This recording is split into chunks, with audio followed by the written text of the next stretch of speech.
What's up, everybody, and welcome back to another edition of Elevate Your Grind, brought to you by the Cannabis Lab. I am your host, Todd Rosales, and it is so great to see everybody here today. I'm trying to get this on a better view. For some reason, when I do this show on my MacBook, it does not want to give me the views that we used to have where it would switch back and forth between me and the speaker. So we're going to do it this way for now.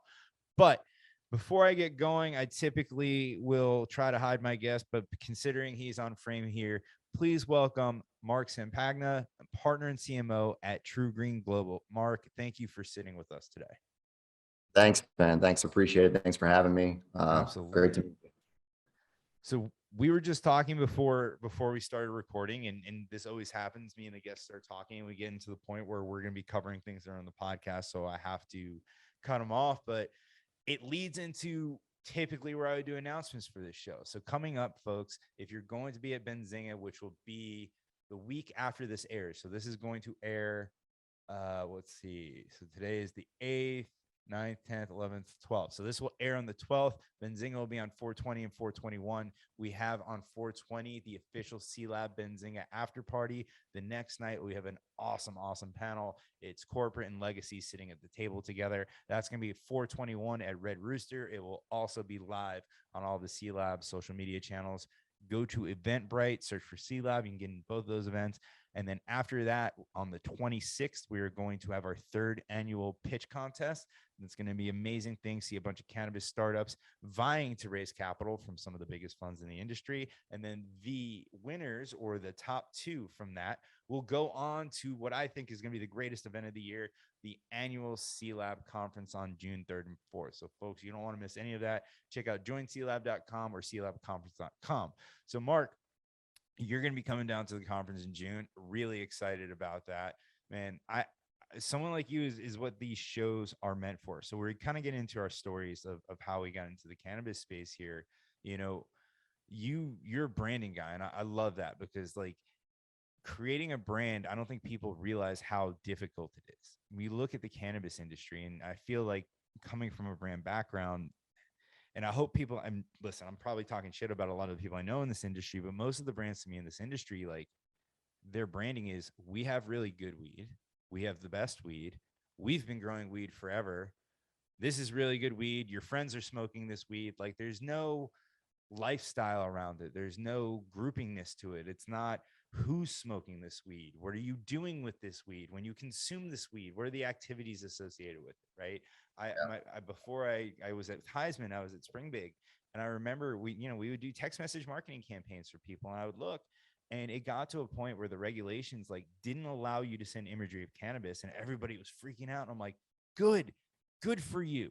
How many people are going to send a joint with their logo on it? Like, it's crazy to me. So I'd love to kind of dig into your background, understand, what got you into that side of the business just in general growing up. Actually, there's so many questions, and I really just generalized them all into 1 second because I realized I've been talking forever because I don't do this as much as I used to anymore. But let's start with your background, man. Imagine someone on the branding side is very much a creative that loves business, like those two schools together. Guessing that, I imagine that cannabis has had an impact on your life at some point in time as well. Yeah, absolutely. I mean, I think, on the branding side of things, for sure, like bringing that type of expertise into this space, but really looking at it from like a strategic point of view. I mean, that's where I think a lot of things have kind of missed the mark here. And, my backstory started when I was growing up, to be honest. Like my father was a madman. My grandfather was a madman in advertising. My mother was in PR and all this stuff. So I kind of grew up in like that world. My brother's an artist. So, it was just in my DNA to like, learn how to communicate for brands, build brands, and, just understand like, how do you cut through with like different types of storylines, right? So that's kind of what you were getting at there. I mean, there has to be like a unique storyline and narrative around brands, especially in the cannabis space. And, for me, kind of bringing that over into an industry that, is relatively kind of new when it comes to marketing communications and really consumer facing, how do you do it in a way that just breaks through and differentiates yourself? So for me, it was like, I've always kind of, been a consumer of cannabis, take it for, personal, recreational, as well as medicinal purposes. helps with, stress, anxiety, things like that. But just kind of coming into it from the side of not just cannabis, but also technology, and then taking a step back and figuring out, okay, well, how do we approach this in a way that, really breaks through and is a different type of story and narrative for the space. And, I always try to like use like great like examples of other brands and other spaces that kind of like broke through, like that did that, like in like the 1980s and 90s. I mean, like Apple did it, right, for the computer space. And so for me, it was like walking into this, you saw everything from black lights, the typical cannabis leaf, tie-dye, all the stuff that's just so cliche, right? And just like, all right, we need to elevate this to another place. And there's an opportunity here to make it way more sophisticated, way more modern and contemporary, and tie that to whatever the product or the service does. So that was kind of how I looked at it when coming in, and then just applying all that kind of knowledge from working at an ad agency, starting my own branding agency, and then just taking all that and applying like that process to what we were doing at TrueGreen to develop the brand. It's interesting in that sense, right? We talk about, like you were talking about the leaves, the tie dye, the black lights, all that stuff. It's like a lot of people to me leaned into the stereotype of cannabis because that was maybe the pop culture around it, right? And there still is very much a culture of cannabis, and you always hear people talk about the culture, the culture, the culture. Well, what exactly is that, right? Because is it Cheech and Chong? Is it the tie dye, and is it all that, or is it Jack Herrera? Is it the Emerald Triangle? Is it the people that have been getting cannabis to medical patients forever? So what exactly is it when we look at the culture, right? And I love what you're kind of talking about and having people like you in this industry, because like we're at a point, and I tend to talk about my company a lot just because it's where my personal experiences come from. So like Heisman, we are bringing Ricky's story to the forefront again. Someone who is performing at the highest level, who leveraged cannabis to do that. And I think that's where the branding in this industry needs to go. And it's not just people like Ricky Williams. I think every brand probably has few people within, especially if they're in touch with the culture, that have a unique story around cannabis, where it's not just Jerry Garcia and Cheech and Chong and Half Baked, where, obviously we all love those movies, and I'm not talking crap about them. I think Half Baked's one of my favorites, but where they're using cannabis in a more powerful way, that they can wrap their brand around that versus just trying to lean into the stereotypes that exist, because that's, to me, that's already bloody water where people are competing too much. I don't know your opinion on that as someone who does this for a living. Yeah, no, you're spot on. And I think we're starting to see an awakening, with regards to the perception. I don't think it's here right now. I think it's going to take some time, considering how new and everything is, and starting to be exposed both on the business and the consumer side. But it's funny because like you go to these conferences, you speak to consumers and companies, and you kind of want to get a sense of like where everyone's head is at, and also like people's perception of the industry in general. I mean, immediately out of the gates, they do go to that cliche kind of perception, whereas there's a huge opportunity to change that, right? And I think because there's a level of sophistication that's coming in with medicinal and MSOs kind of really starting to like say, hey, this is something that is customized and catered and prescribed to address specific mental health and wellness issues that are obviously at the forefront of our culture, versus just smoking weed just to get high and just have a good time. That whole kind of educational process is taking form, and that's where the awakening's taking place, where I think that it's going to take a little bit of time, but I think that more players that come in, whether it's a brand, a product, a service, they're going to take a different stance than just the traditional cliche brand that would come into a cannabis space. Now, I met with about maybe like 4 years ago, the Marley family, right? And it was like they were getting into the space and doing all this stuff, and they wanted to create a brand, but it was so, I mean, it was Jamaican heritage, which is fine. It's all about the origin and the heritage. But in terms of how outside of the Marley name, it was just what you would expect from any cannabis brands, right? Yeah. So at that time versus now, I think, we're trying to change that narrative and change the kind of perception of it in a way that this is not just for fun. This is for purposes that are helping people. And, it's like making it more of lifestyle intuition. So when I was talking about Apple before, right, and how Apple kind of completely changed the game of computers and how it kind of integrates into your lifestyle, where it's about simplicity, it's about stripping away all the necessary kind of things that people kind of throw in your face from marketing, and just have it be like a guy talking to you, or a computer that is just so simple that it just gets it, right? So brands in the cannabis space, I think, have an opportunity to do that. And there are brands that are doing it right now for sure. Between like True Leave and, I think the Cannabis from Columbia Care and these other guys that are like really taking the time to invest in branding and actually, and put that to work and create a new narrative for the space. So I think that it's there and it's on the horizon, but, it just takes a few other brands in the space to pioneer it. And then hopefully the rest will kind of take the lead. Yeah. I have a completely wild thesis. This kind of came to me since that event that we were talking about on 421, and I've never had such an easy way of doing like in-show promotion for stuff that we're doing, but it's relevant, right?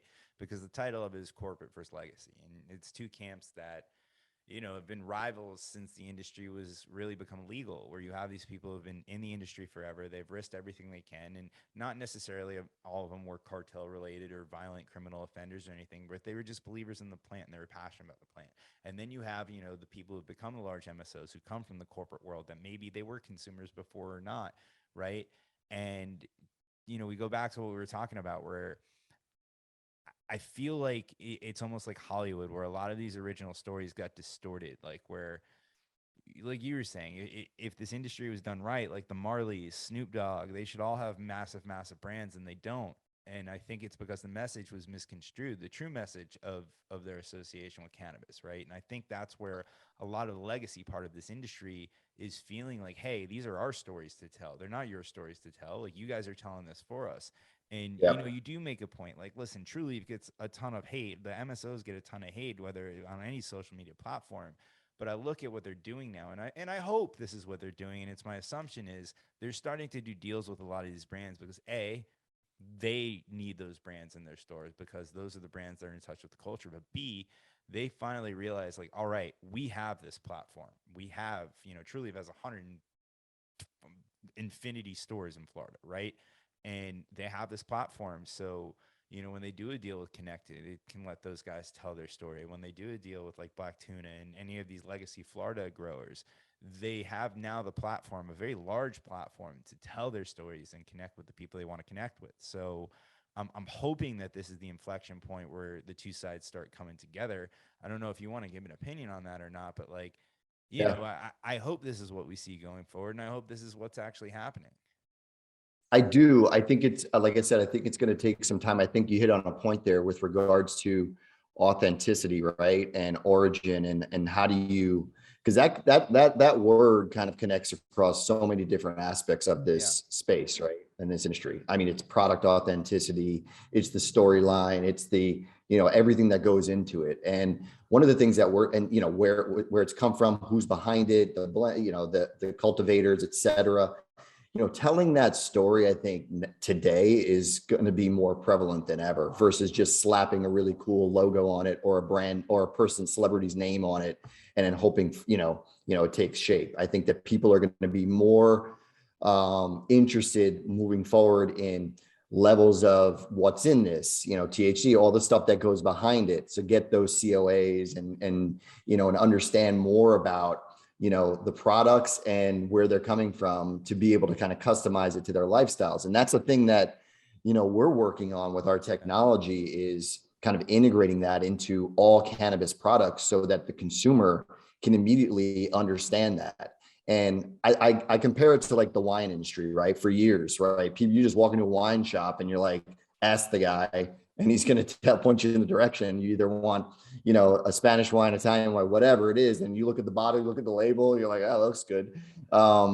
Versus then Vivino came out, right? Vivino, the wine app, where you can actually like in real time get all the details of like the flavor, the taste profile, and where it comes from and all that stuff, that where you can educate yourself more on it and you understand more of like the story. And if that is what you're looking for.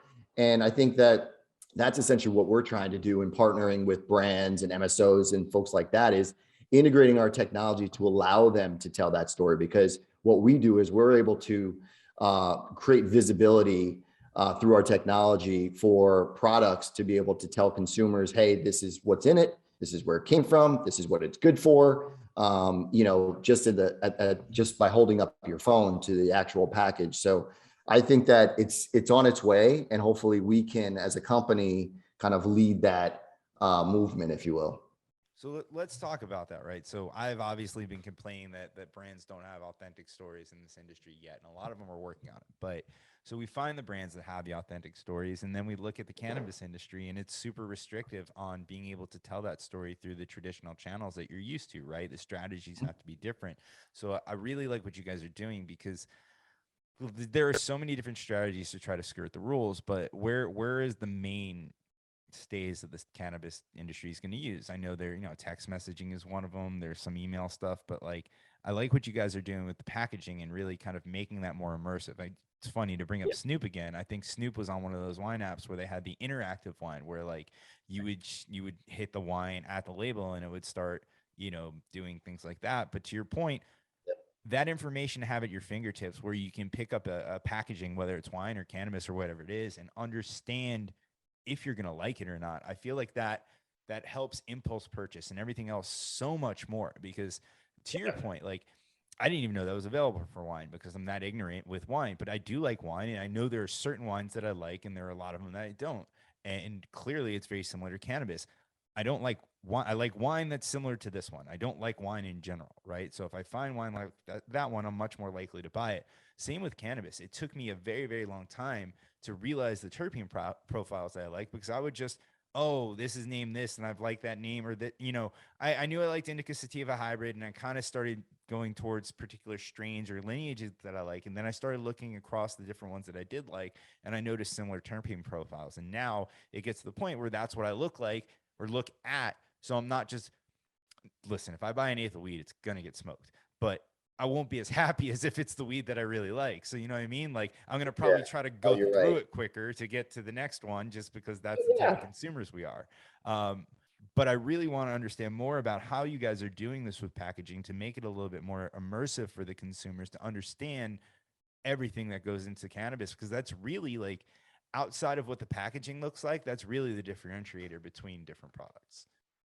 Yeah, no, you're totally right. And, obviously it takes some time when you're a consumer to figure out what is the one that works best for you, or, from a product perspective. But, for us, obviously we what we see is a big, you walk into a dispensary, let's just use a couple, for example, you walk into like a MedMen versus like a Cookies, right? And, they're two totally different experiences.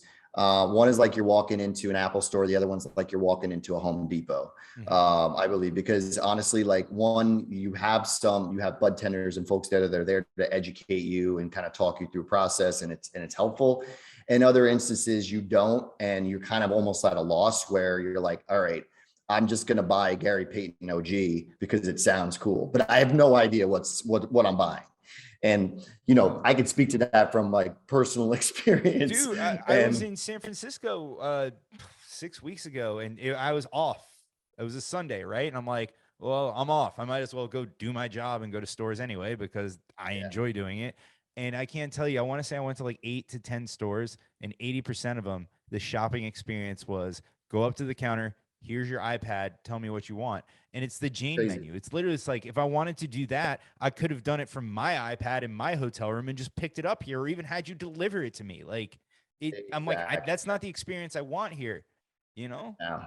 Super antiquated. It's almost like the nightlife industry, to be honest. I mean, it's like, so what we've done is we've created this proprietary kind of smart packaging solution. So it's simple. It's a tag that we created that has RFID and NFC technology embedded into it. Okay, so these little tags, they're like an inch tall. They're applied to any package, whether it's a canister, a tube, a box, whatever it is. And then all the consumer goes up to it, and they tap it, and their phone opens up everything you need to know about that product, right? And then you basically earmark it, and you go up and say, this is the one I want, and you're good to go. The cool thing about it from a consumer standpoint is it allows you to obviously learn about the products in store, out of store, wherever you are, as long as it's enabled with TrueGreen, with that tag. And then from a dispensary, it's really cool because it allows you to finally create a connection with your consumer that you currently don't have, right? So like once they opt in to that experience, once they've used it, now you have an immediate connection with that consumer as the dispensary, right? And you can push ads directly to them, promotions directly to them.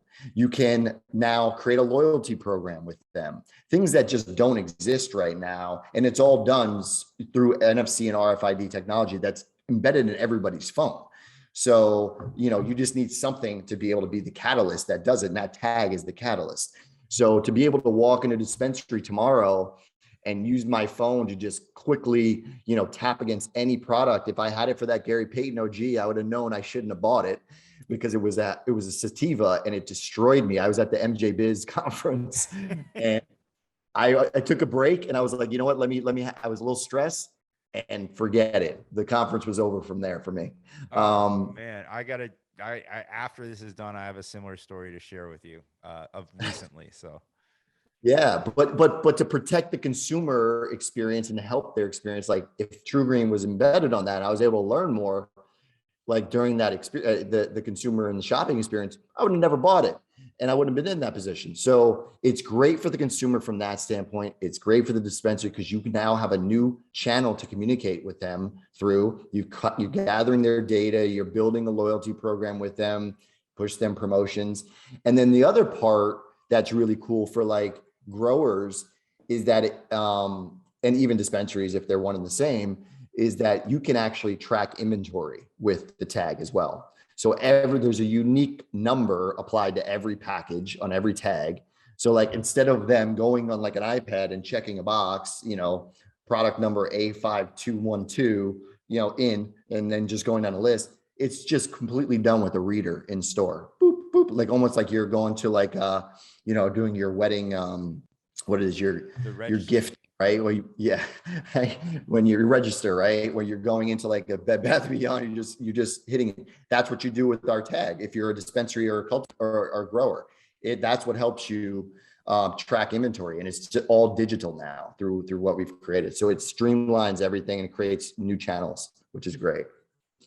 Very cool, man. Like, listen, I know there's a ton of benefits to the businesses that leverage these tags, but to be honest, so going back to that San Francisco trip, and I don't know if you're working with these guys, but I think the perfect store for something like that, which actually makes it more of an experiential experience, Project Cannabis, which I discovered in San Francisco. And one of the coolest things about that, and there's some stores I've been like to that are similar in like San Diego, but it was just like not even a convenience store. Like everything was out. The pre-rolls were in baskets. The Ace were on, in jars on shelves. The Mylar were like, everything was just out. And like, you have a bud tender that walks you around the room and whatnot. But, you didn't have to stay with them and they weren't pushing. You got to pick everything up and look at it. And like, I can only imagine if there was that extra component, and it would be when everybody has that, where I can just hit my phone to it and get the information on that product more than just what's on that jar. It would be the greatest cannabis shopping experience that you could absolutely have. And candidly, I hope that more stores adopt the shopping experience that Project Cannabis had, because I went to 10 stores and I was disheartened, and I went to a few stores that I like, right? Stores that I've known for a long time. And I walked into Project Cannabis and it was night and day compared to everything else. And I can only see how a technology and a packaging solution like that you guys have would make it an incredible experience. Like, listen, Planet 13 does a very, very good job of the immersive stuff, but the part, and I have to speak quietly because they're partners of ours, but the part that they don't do well is immerse you in the cannabis, because you have all these displays and you have when I go to the counter, I have to run back or I have to have taken pictures of the stuff that I wanted, right? So, I think a combination of the showiness of Planet 13 and the shopping experience of Project Cannabis with a technology like yours needs to be the future of cannabis. Yeah, I totally agree. I think it just makes it because you can walk into a dispensary. I was just out in California, walked into one. It was one of these ones downtown Hollywood. And, there was not a lot of people in there. So it was super easy. I just talked to the bud tender, told him what I want, he showed me some stuff and I told him it was easy. That is definitely not always the case, right? These places are going to be flooded with people. And it's like I said, it's going to be like walking around a Home Depot trying to find somebody to help you. Yeah. And if you can't, then why not have something that just enables it? And I know personally when I shop, just for anything, like I don't typically ask people. I like to go in, know what I'm looking for, or at least like have the ability to find it. Same. And, and I think that goes for most consumers in this space. I think it's like, all right, like, I don't want to have to literally have like a long heart to heart with this guy. Let me just go in there. I know I want this one.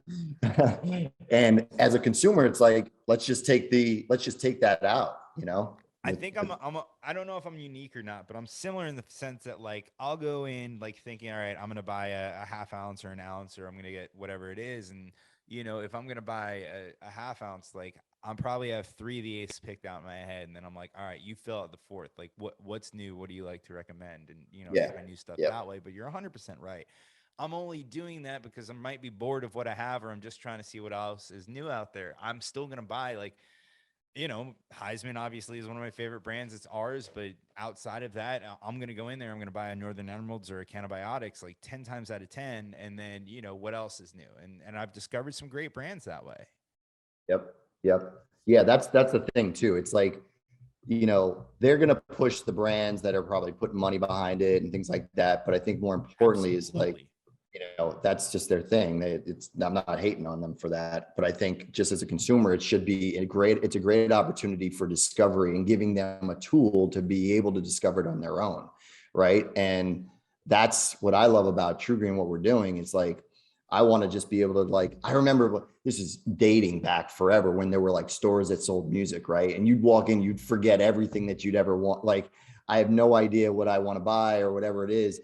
Imagine you had your phone in there and like you could kind of sample the songs, right? And you can go up to it and like do that stuff. It's like, oh, that sounds sick. I want it, right? So it's like same type of thing that just takes out that, allows you to discover, allows you to learn and be smart about what you're consuming, and also like the authenticity. And there's also like a tamper component to the tag. So like it'll go over the seal of any cannabis product. So whether it's a jar top, or it's a pre-roll or whatever. So if it's torn, it's been opened, and then that. So there's a tamper seal, and then there's the digital side of it. So it's got a lot of things that are going to help, from security to being smart and helping you as a customer and the dispensary.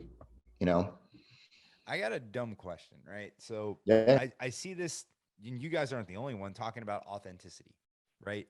The authentication of the products are actually what they're supposed to be.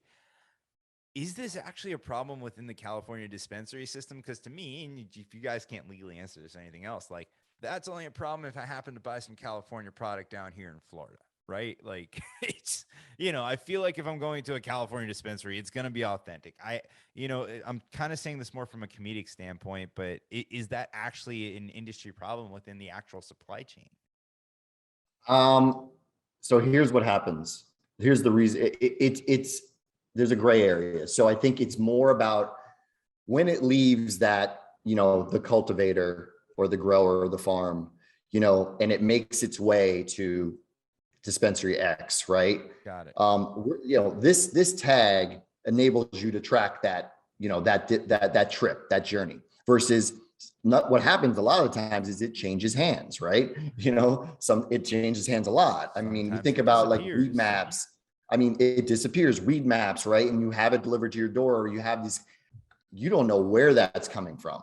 You don't know where it's coming from. If this seal is on it, you know exactly where it came from. It didn't change hands. It's the exact thing that you bought, because otherwise someone could pop that thing open, replace your Mandarin cookies with birthday cake, and you have no idea what's in there. And all of a sudden you're smoking something that you didn't think you were supposed to smoke, and you could be completely screwed, right? So this allows you to maintain complete visibility from the moment it leaves the farm to gets in your hand. And there is that problem. There is that problem for sure, because you don't have anything to be able to control that exchange. I mean, you can't control if it hits somebody's hands and somebody moves the product and changes the product or opens it or whatever. can't control it right now. So that's the idea, is you'd be able to control that experience as a grower, as a dispensary, all that stuff with this tag.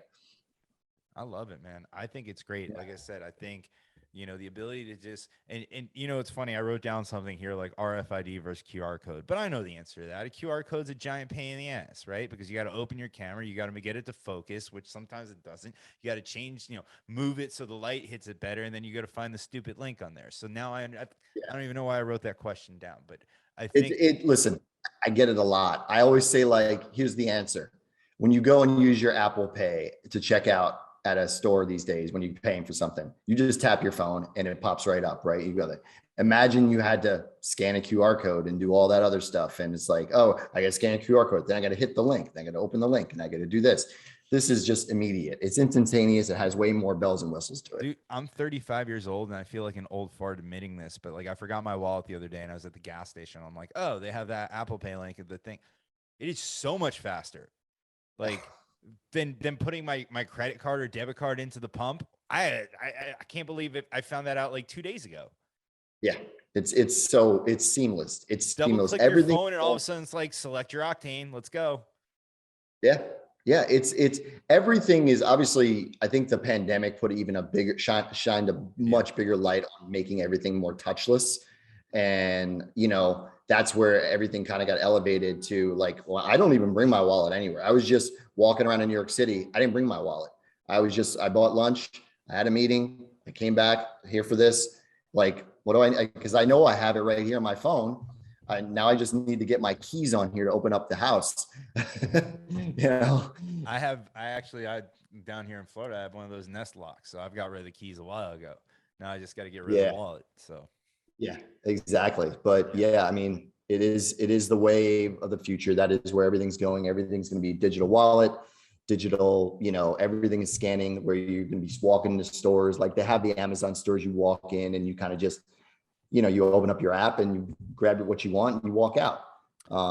See, that's what we need for a cannabis dispensary. It needs to have the product out like Project Cannabis. It needs to have your technology so I can just scan, see it, boom, just walk out with my basket, good to go, charge my card. That would be perfect. That's exactly what it does. I mean, that's exactly the idea of this thing. You're going to be able to, like, just look it up. You're going to be able to tap your phone and be like, oh, yep, that's for me. Boop. And then it goes right to the person at the register. And then they're ready to check you out. Or, at some point in the future, if you're able to just self-checkout, would be amazing. But I don't know if they'll ever do that for the cannabis space. I think we're a long ways away from that, man. Listen, I've already kept you over the time that you gave to me. Before I let you go, where do we find TrueGreen? Tell us about the packaging, where we can see any pictures or anything else like that, learn about the technology.